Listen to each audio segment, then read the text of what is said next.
सब लोग बैठ जाएंगे तो बड़ा मजा आएगा। ये कार्यक्रम और ये बोतल फेंकना फेंकनी बंद करिए, नहीं तो ये कार्यक्रम चल तो रहा है लेकिन चलेगा कितना देर इसका गारंटी नहीं है। तो ये बोतल वोतल मत फेंकिए आप लोग प्लीज। हाँ बाबू एक नंबर एक नंबर।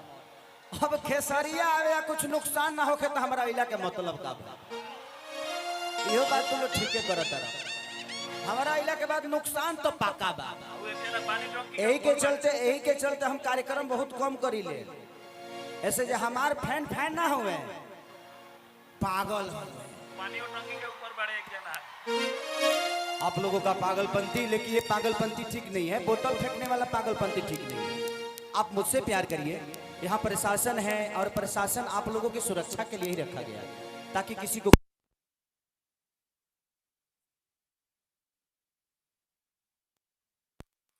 तो एलियन खड़ा बना सका हो। बाबू तो निकल लौकाता रे कोई जैसा हाथ उठौले बड़े टंकी पर तो बड़ा सा कुछ करिया समा तू पानी सप्लाई होला।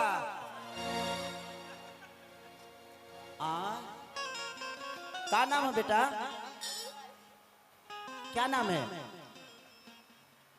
तो ते नाम ना बतेबे तो तोरा माई लगे के ना पहुंचाए। भाई देखिए कोई आदमी है फिल्म रिलीज करके रोड पे छोड़ दिया है, प्लीज आप अपना पोस्टर संभालिए। रुक जो है जी रख तोरा माई के रोक रोक सर। आप पानी फेंकेंगे और यहाँ कैमरा चल रहा है और कैमरा चल रहा है, कोई भी कैमरे में आ जाएगा ना तो आप लोग को दिक्कत होगा। मैं नहीं चाहता कि आप लोग को दिक्कत हो, आप लोग मेरी जान हो। प्लीज बोतल वोतल मत फेंका करिए। भाई ये जिसकी भी बेटी है भैया प्लीज आप अपने बेटी को स्टेज से लेके जाइए।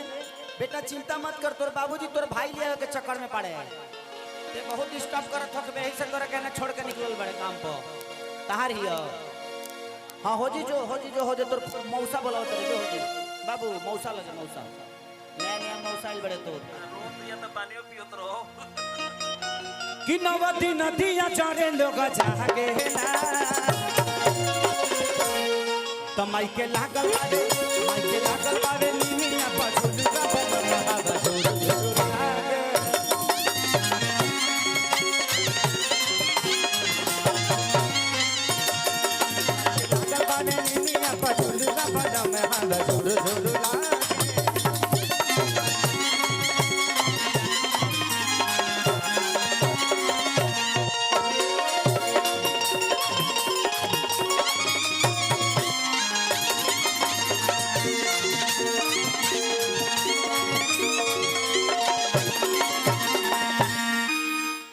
पानी काहे फेंक रहे हो? बोतल फेंक रहे हो आप लोग, किसी को लग रहा है कैमरा है, बहुत सारी चीजें हैं, नुकसान होगी।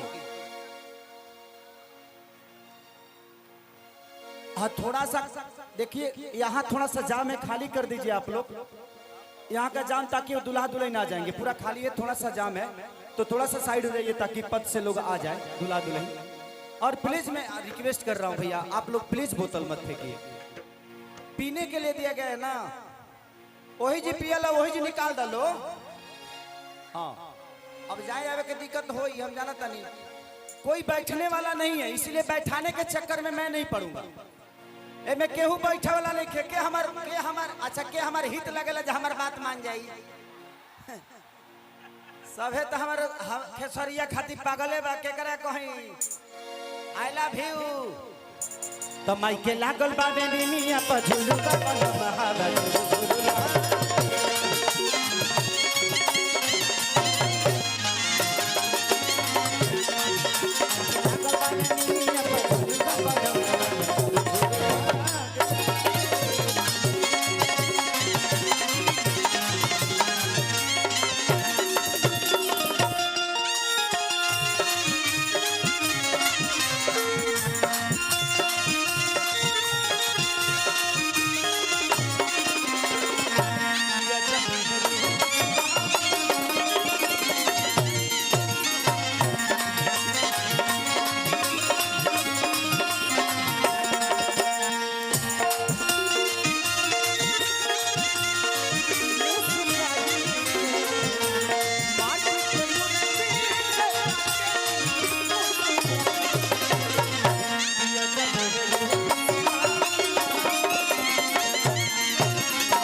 तुरतिया ना ना ई देखतिया जे के बोतल के कैच करावता आ जहाँ धरैला लो कि धराइले रह जाइबा लो तो ध्यान देवे के काम बा।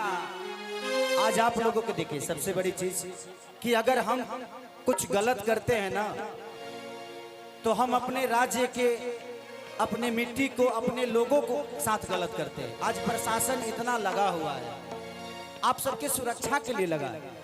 अगर हम कुछ गलत करेंगे तो ये प्रशासन का ये समाज का अनादर होगा। नहीं के सुना ए भाई बोलो कि सुनात नहीं के बका कहीं हो तनी हे साउंडवन में बढ़ा दो हे साउंडवन में हाँ एमे बढ़ल बा तब जौन ऊंचा बा ओमे बढ़ावा जौन ऊंच बा तनी नहीं के सुनाते से बोतल फेंकत ना हो। हाँ ना ना ठीक बा तो खेसरिया के देख लेलन ओके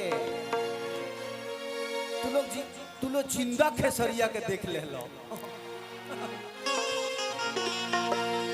औरतिया कहतिया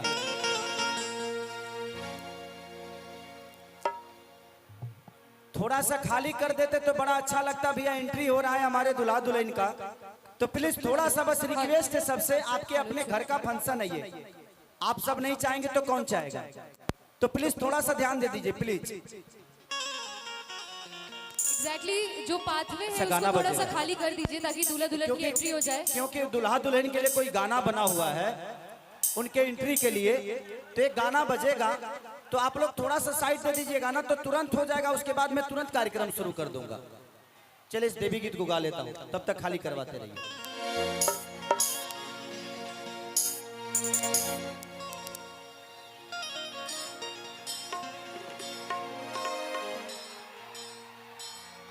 कि माई रौरी दया होई इहे बाटे आसारा पूजा करे खातिर आइल बनी बलियारा सारा कि माई तोहरी दया होई इहे बाटे आसारा पूजा करे खातिर आइल बनी बलियारा सारा।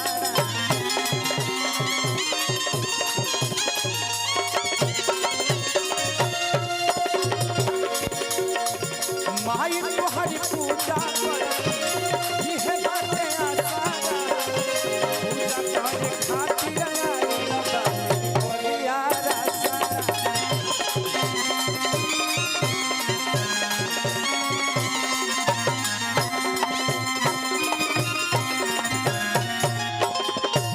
वाह वाह कि दर्शन पाके तो भगिया जागेला। थोड़ा सा साइड दे दीजिए ताकि नहीं तो जितना उधर लेट होगा उतना कार्यक्रम में भी लेट होगा।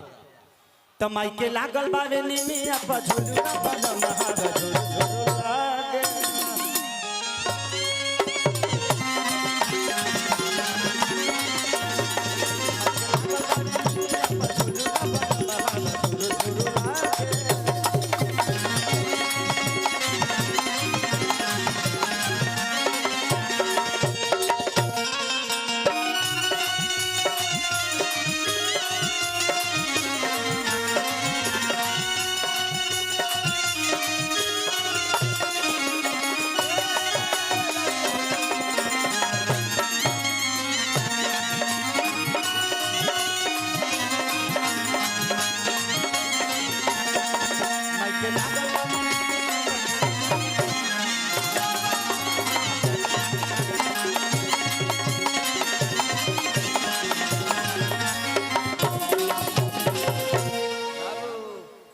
तू ही हिलावत रह तोहरे गिर जाई।